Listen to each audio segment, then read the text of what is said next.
रहीम। Question number 7 आज हम करते हैं। अच्छा, ये फंक्शन है f of x is equal to 1 minus x, ये उसकी डोमेन है।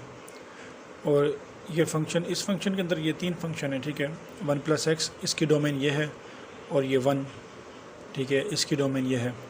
अच्छा, पहले मैं ये आपको ये बता दूँ, ये डिफ़ाइन कर दूँ ये क्या है, ठीक है। ये देखिए, इसका मतलब ये है कि 1 को छोड़ के 1 के लेफ़्ट पे 1 के बाद, यानी कि 1 से पहले क्या आता है, 0 के बाद -1 -2 -3 अप टू इन्फिनिटी। ये जो सिमल ब्रैकेट है इसका मतलब है 1 शामिल नहीं करना, ठीक है। तो अब इस पे चलते हैं। ये 1, ये यहाँ देखें स्क्वायर ब्रैकेट है, बड़ी ब्रैकेट है, ये सिमल थी। इसका मतलब ये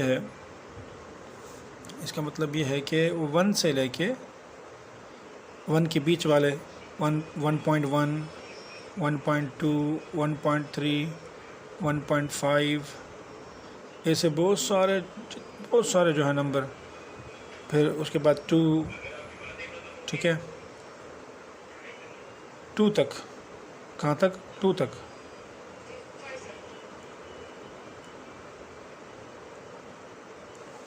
यानी कि 1 और 1 के बीच वाले 2 तक जो है पॉइंट्स वाले जितने नंबर हैं, इसका मतलब ये है 1 भी शामिल होगा, 2 भी शामिल होगा, बीच वाले जितने भी पॉइंट्स वाले हैं वो भी इसमें शामिल होंगे, ठीक है।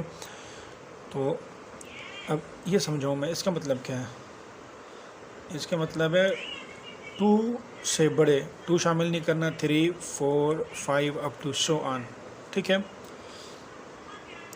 अब चलते हैं, फाइंड द इमेज ऑफ 0, ये पार्ट 1 है। The value of function at 3, ये तीसरा पार्ट है। एफ ऑफ रेडिकल 3, ये चौथा पार्ट है। एफ ऑफ 1, तो सबसे अच्छा, उसके बाद 5वां जो पार्ट है वो द इमेज ऑफ 5 का मतलब है एफ ऑफ 5, इसका मतलब है एफ ऑफ 5, ठीक है। सबसे पहले इमेज ऑफ 0 का मतलब एफ ऑफ 0 फाइंड करना है। अब ये देखना है कि 0 इन तीनों में से कौन से सेट में है, इसमें है, पहले में है, ठीक है।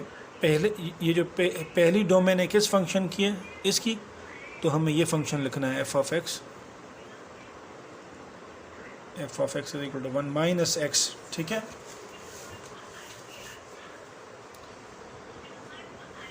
अब क्या करना है, यहाँ रखना है x की जगह 0 रखना है, यहाँ भी 0 रखेंगे तो जवाब क्या आएगा, f of 0 is equal to 1, ठीक है। अब कह रहा है find the value of function at 3, f of 3। अब देखेंगे 3 जो है कौन सा सेट में है, लास्ट वाले में। अच्छा, लास्ट वाले का फंक्शन क्या है, 1, f of x is equal to 1, तो क्या लिखेंगे यहाँ पे, f of x is equal to 1, ठीक है। अब यहाँ पे रखेंगे x की जगह 3, ठीक है। इस x की जगह मैंने 3 तो रखा, लेकिन इस तरफ कोई x नहीं है, ठीक है, फंक्शन कांस्टेंट है, तो यहाँ तो 3 पुट करेंगे, लेकिन यहाँ कोई x है ही नहीं, तो मैं 3 कहाँ पे पुट करूँ। जैसे यहाँ देखें, यहाँ x की जगह मैंने 0 रखा, यहाँ भी 0 रखा, क्योंकि इस राइट साइड पे x था, इसलिए मैंने x की जगह 0 रखा। यहाँ राइट साइड पे कोई x है ही नहीं, कोई वेरिएबल है ही नहीं, तो हम 3 कहाँ पुट करें, इसलिए सिर्फ 3 यहाँ पुट करेंगे, ये सेम रहेगा, ठीक है। अब चलते हैं एफ ऑफ रेडिकल 3 पे, ठीक है, एफ ऑफ रेडिकल 3, ठीक है। अच्छा, रेडिकल 3 को जब हम पॉइंट्स में सॉल्व करते हैं, देखें रेडिकल 3 बराबर होता है तकरीबन 1.73 के, ठीक है, 1.73। अब देखें 1.73 कहाँ पे होगा, इन तीनों में से किस सेट में होगा, इसमें हो सकता है, हाँ इसमें हो सकता है। तो यानी कि ये सेकंड डोमेन है, ये वाली डोमेन है, इसका फंक्शन क्या है, 1 प्लस एक्स। तो क्या रखेंगे हम, ये मालूम करने के लिए हम लिखेंगे f of x is equal to 1 plus x. अब जहाँ पे x है, ठीक है, जहाँ पे x है वहाँ हम रखेंगे रेडिकल 3, तो यहाँ पे रखेंगे रेडिकल 3, तो ये आंसर है इसका। अब चलते हैं एफ ऑफ 1 पुट करते हैं, ठीक है, एफ ऑफ 1।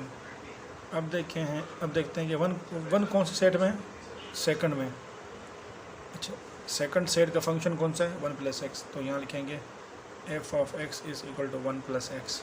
ठीक है, अब पुट करेंगे x की जगह 1, यहाँ 1 रखेंगे तो आंसर क्या आएगा 2। अब चलते हैं एफ ऑफ 5 पे।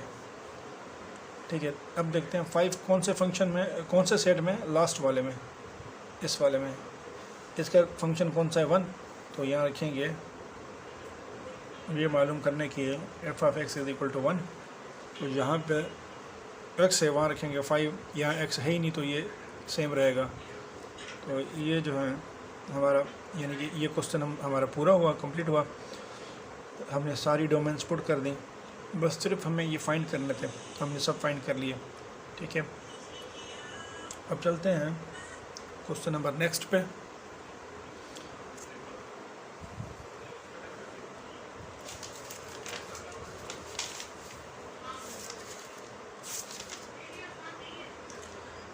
क्वेश्चन नंबर 8 हमने किया था, अब क्वेश्चन नंबर 9 करते हैं। जो क्वेश्चन नंबर 9 है उसका ताल्लुक क्वेश्चन नंबर 7 से है। क्वेश्चन नंबर 9 में ये कह रहा है कि is the function in question number 7, is the function in question number 7 1 1 और ऑन टू, 1 1 है या ऑन टू है, फाइंड द रेंज, रेंज मालूम करनी है। ठीक है, अब चलते हैं हम क्वेश्चन नंबर 9 पे।